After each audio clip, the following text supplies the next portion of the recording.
So this will be my third video today, but it might air on Monday for some people, so Myself Monday, I guess, is about to be an actual thing. And so I want to start by introducing myself. Hi, I'm Mia, and in case you couldn't tell by the fact that my face looks different from my voice, I'm trans. Congratulations, you just found your first TEW trans YouTuber. But there's more to me than that, and I kind of want to start out by telling my story because I feel like it might help me to connect to some of you guys who are watching, and hopefully you guys, if you ever have any questions, you can come to me and I'll be able to answer them, things like that. I've got a lot of real life experience. So I guess where my story starts is back in 1994 when I was born. That makes me 23 years old, you know. I've been around for a long time and I've seen a lot of stuff. I was born to a mom who was 16 years younger than my dad. I shouldn't have stood a chance. My dad had done meth for, I think he's done it for 35, 40 years now, and my mom wasn't far behind. And my mom got out of it. My mom escaped, but my dad didn't. And growing up from my young days was really, it was hard because there wasn't always food to eat. It wasn't always easy.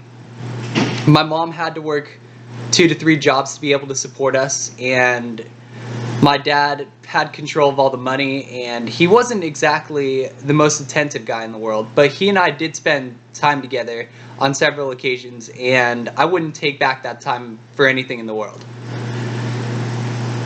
But of course, when you have the inevitable escape, the splitting up is soon to follow. And I was, I believe, 8 years old when my mom and dad split. And my mom grabbed my little brother and myself and took us to Illinois. I remember the scene was chaos. My dad had his girlfriend, who later turned out to be his cousin, with him, and she had her screaming daughter, and it was pretty rough. I remember saying that I wanted to stay with my dad, but the one thing I can thank my mother for, as you know, we celebrate Mother's Day today, is that my mom got me out of that situation, because it could have been really bad for me really fast. Instead, we moved to Illinois, and going through 3rd through 5th grade, it was rough because I was bullied a lot. I was the new kid, I was a bookworm, and people didn't like that. It wasn't until 6th grade that I really started to make friends, and the one friend I did make, well, we'll get to that. And then we hit 7th grade. I made a few friends, but 7th grade was marred by a house fire that took everything. I remember the day like it was yesterday because I specifically remember the light switch not working. It was something in the electrical wires that just didn't work. We kept trying to turn the light back on, and the fuse kept blowing out. And then one of us smelled smoke, and then my mom came down the stairs and told us that there was a fire. We all got out safely except for our animals, who unfortunately passed. But I remember that was the day I said my first swear word, and a lot changed for me psychologically. I still think about that day, and it was really rough for me to go through that. At 13, or well, I guess I was 12 actually, but going forward though, that was the day I discovered church, and I went for about a year or so before I was baptized. And of course, looking at me now, you wouldn't expect that. You'd probably expect me to be someone who might be against church, and we'll get to that. But going into my freshman year of high school, I was terrified. I didn't know what to expect. I was just a 14-year-old dude who didn't know what he was doing. And that was really reflected when a series of bullying incidents happened. One where I was assaulted in the locker room, one where I was locked out of the locker room on several occasions, and then one where I was depantsed publicly in the middle of the gym. I was also put into a trash can. Freshman year wasn't easy, and it was worse at home when my mom and her husband, who she had gotten married to, he was her high school sweetheart, and they were married for about 5 years before problems started happening, and eventually they split up. My mom needed a lot of emotional support, so that's actually the first time I started drinking, and I drank with her quite a bit. Some nights up to 3 shots. I also smoked weed with her, which we can get on the marijuana topic on another day, but there were several things that just happened during that time period between the ages of 15, 16, 17. And during that time, I was also experimenting with myself, with my gender identity, really. I didn't know it at the time, but I'd always possessed a strong desire to wear women's clothing. I didn't know why. I didn't understand it. That was identifiable as early as 5 years old when I asked my mom when I get to wear dresses and pantyhose like the girls. And I've actually written pieces on that because I'm a creative writing minor, and it's something that really stands out in my mind a lot. But going between the ages of 13 and 16, I'll be the first person to admit, I was looking for any way I could to express myself and express this thing within me that when my mom found out I was cross-dressing, and I believe this was around 14, because I was stealing her clothes and my aunt's clothes, and when my mom found out, she asked me repeatedly, "Are you gay? Are you gay?" And that really hurt me, and I told her honestly, no, I'm not gay. I don't know what I am, but I'm not gay. And that was a really rough time because my mom told me to stay away from her and my aunt's clothes, but I didn't know what to do. I didn't understand what I was supposed to do with those options being gone, so I continued to steal from my aunt. I stole a lot of clothes from her, and I built them up over time, even after she moved out. But eventually, I told myself, you can't do this. You can't wear women's clothing. It's not allowed. And so I took the supply I had gotten from my aunt and I threw it away. And that was the end of me cross-dressing for a while. My mom found a boyfriend and things started to settle down. I graduated from high school at 18, like most normal teenagers. And I started college at Western Illinois University in 2012. And I was really trying to play with my own identity as soon as I started college. I didn't really expect anyone to like me. And no one really did until October, where I made a big mistake and said a very derogatory comment towards a few women. And I got slapped in the face by the woman and her boyfriend, who actually, her boyfriend turned out to be one of my best friends through college, so that was really interesting. I went back to my room and I started crying because I didn't know what else to do. I was just trying to fit in. And my resident assistant came in, and I'll leave his name blank because I don't know if he'd like to be involved in this, and I wouldn't want him to feel like he has to be. But he came in and he told me, well, what's wrong? And I explained what happened, and I then went on a tangent about how no one was ever going to like me. And he said, well, why not? I'm like, well, because I play Pokemon and Yu-Gi-Oh! And he said, Yu-Gi-Oh? I love Yu-Gi-Oh! And Pokemon's awesome. And from there, I kind of really started to fit in with my freshman colleagues. But it didn't solve things for me, because my gender identity became an issue again during my second semester of my freshman year. I started buying pantyhose and wearing them underneath my jeans every day to school. I didn't know why I needed to do this. I didn't know why I wanted it so bad. But I pushed forward with it. I confided in a friend of mine who will also remain unnamed, because at the time I was going to a church on campus, and he revealed to me that he had homosexual feelings towards other males. And I said, well, that's not a bad thing. He said, well, it is for me because I don't want to express this. It's a sin. And I remember saying to myself, that's not right. Because I've always had this deep-seated belief that you should be able to be who you want to be. That you should be able to choose. You should be able to be whatever you want to reflect who you are. If you're a man and you want to wear a dress, knock yourself out. If you're a woman and you like vagina, go for it. That's not my business. If you identify somewhere in between, congratulations. At the end of the day, you're still a person, and I will treat you as such. And so I didn't really understand what the big deal was for the longest time. During that summer, I stayed on campus because I was embroiled in a feud of my own doing with my mother. It stemmed from going to prom with my girlfriend at the time, and my mother wasn't very receptive of me staying over at her house at all. Mainly because her boyfriend wasn't really up for that. And I can understand why. I didn't really give any advance warning, and I should have. But at the same time, I thought that I had the right to come home whenever. But there was no way I was missing my girlfriend's prom for anything in the world. So I took that risk.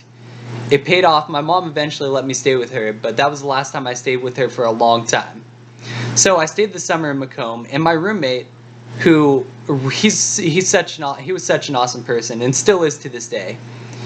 He identified as gay, and we roomed together for a fair amount of time.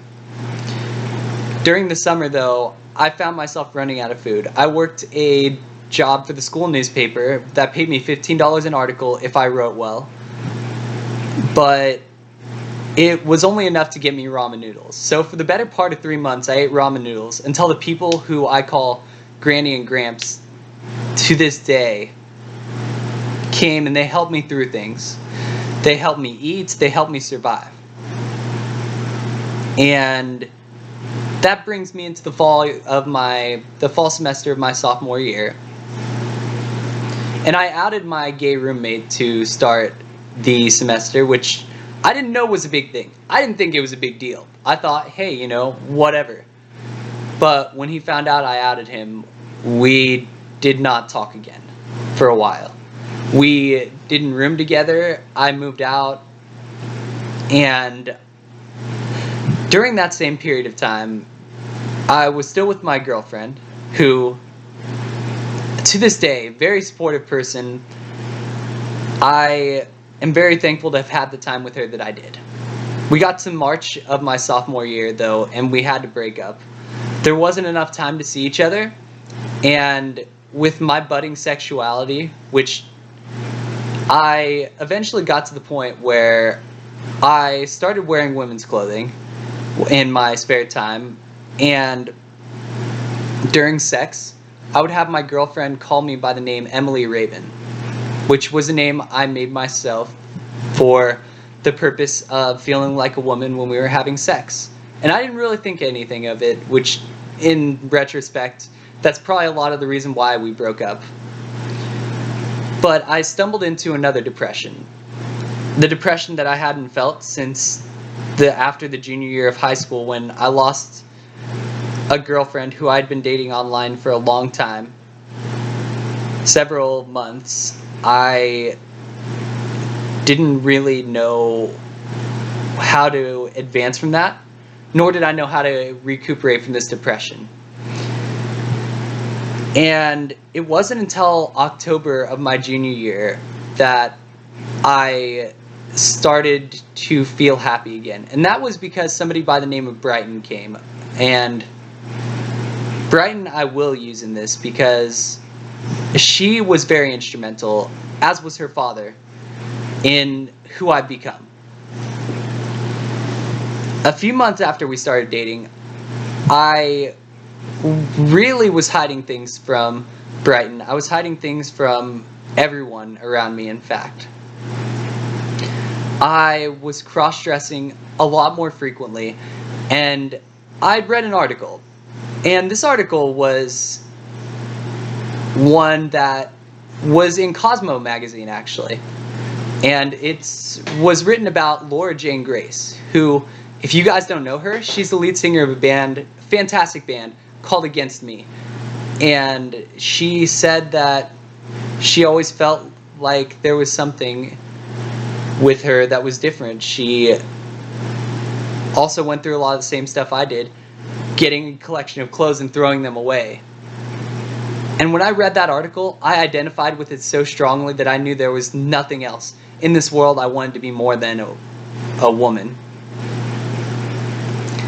And so I came out to my girlfriend in December of, I want to say it was 2014. She initially was very supportive. I really commend her on how well she handled it at first. And then I came out to her father and her mother. Both of them were okay with it. So it got more infectious, and I wanted to spread the word. I wanted to be honest. I wanted to tell people what was going on with me because I was joyful about it. I was happy. I was excited. I told one of my friends from e-fetting, which basically, if you don't know what e-fetting is, it's the wrestling equivalent of role play. But it's not sexual. Basically, you role play as a wrestler and you try to out-promo your opponents. Basically, you type up essays. And my friend Connor was very supportive of things. I did not expect him to be as supportive, especially since he's from Arkansas. But he's the reason I continue to come out to people. And so I came out to my friends and my family, and I got mostly positive reactions. But 3 reactions stood out, and they were the reactions of my grandparents and my uncle. My grandparents told me I couldn't come around unless I identified as a male and dressed like a male and went by my birth name. My uncle told me that he would always call me by my birth name. And so I cut them out. I cut them out entirely of my family, and to this day, I haven't spoken to them since. Because I don't feel like I should have to speak to someone who's not going to be respectful of me. Real family will be respectful of those who they care about. And yeah, I get that they're from a different generation, a different time period, but I've seen people older than them be very accepting. Those were mainly the only 3 negative reactions I got, though. But there was one other one that tore me to smithereens, just blasted my heart.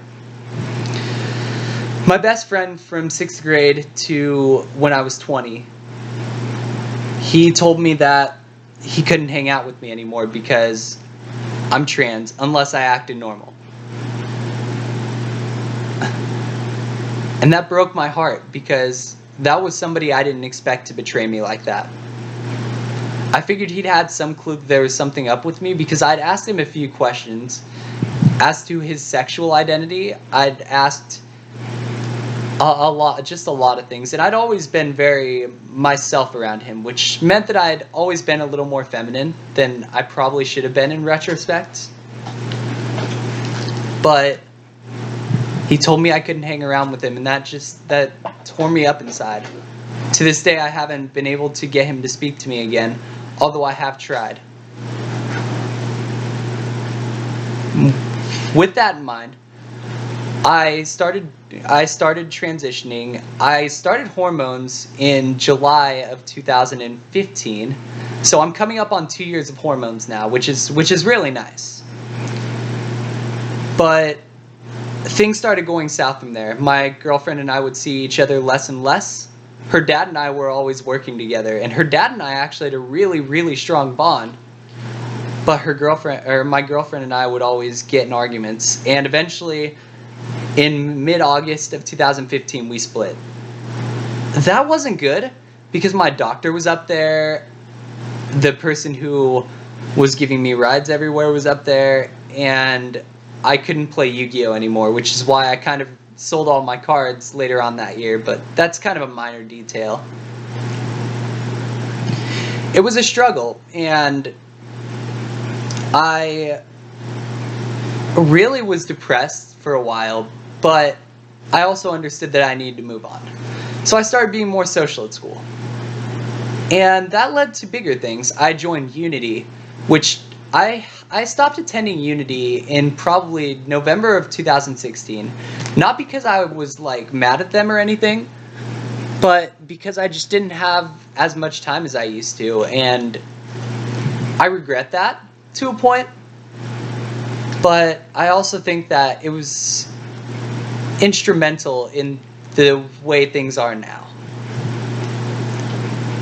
And about 2 months out after I split up with my ex, I met another girl who actually is in this very room right now, although she's watching a show, so I'm not gonna like. Hi, Ray. Hi. This is the part of the story where I'm talking about you. I met this girl, and originally I was going after another girl who was at Unity. I'll let y'all figure out who that is if you're watching. But this girl stood out to me as we went up to the girl I was going after's floor.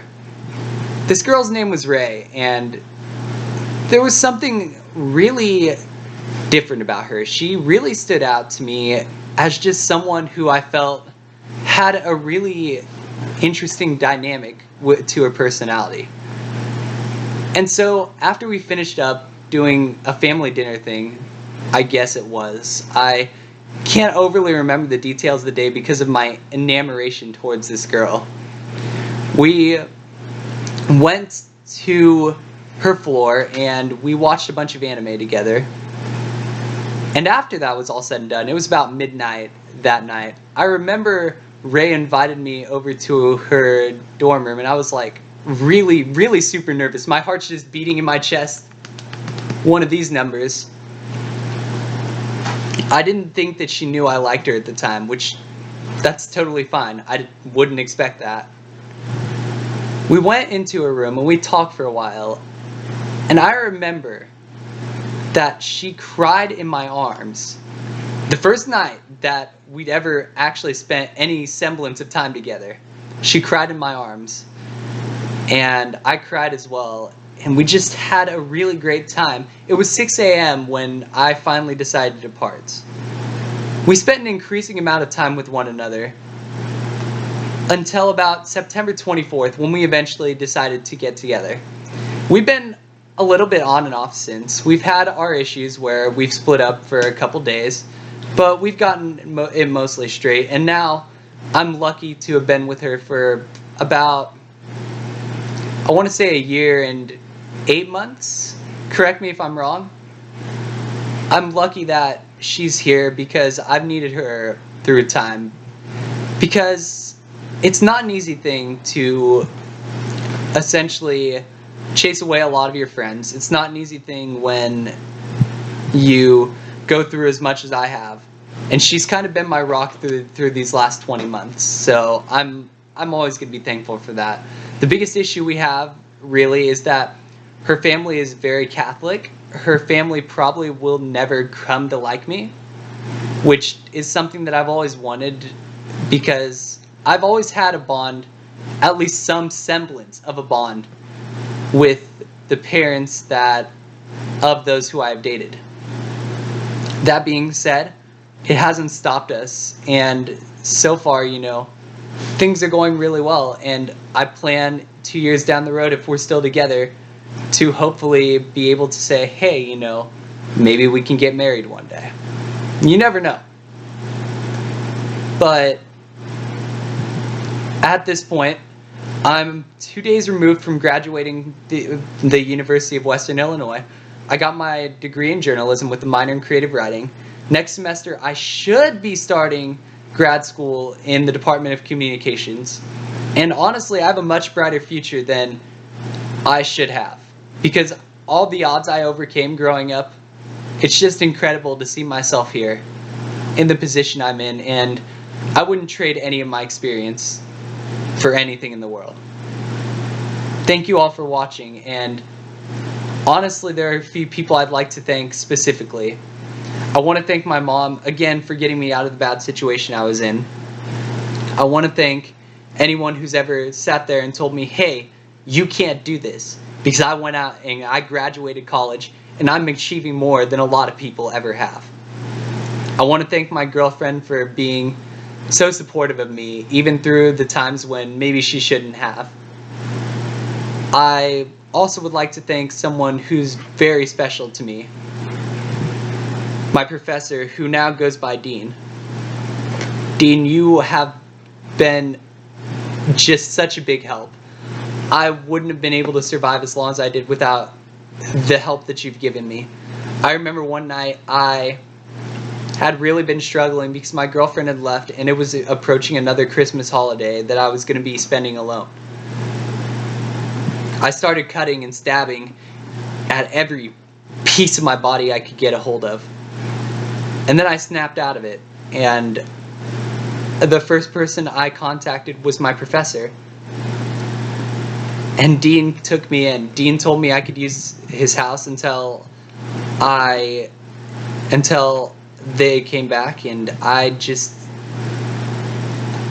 can't thank them enough for that. There have been several other times when Dean has helped me out, and I'm just so thankful for everything, because without Dean, I wouldn't be where I am right now. Dean also gave me the motivation to go for grad school. And this might be a little awkward coming from me, but Dean is like the parent that I wish I had growing up. The one who was supportive, the one who understood. And yeah, my mom was supportive in as many aspects as she could be. But Dean was everything that I was missing with the absence of my father. And I can't thank Dean enough for that. I think that's about all I've got as far as my story is concerned. I think that I'm going to, once a week, try and record something about myself. Maybe it'll be positive, maybe it'll be negative. Who knows? But I want you all to get to know me, because I feel like part of this experience is that the viewers and I have some sort of communication going on. So that's all I have for you guys, and I will talk to you all later.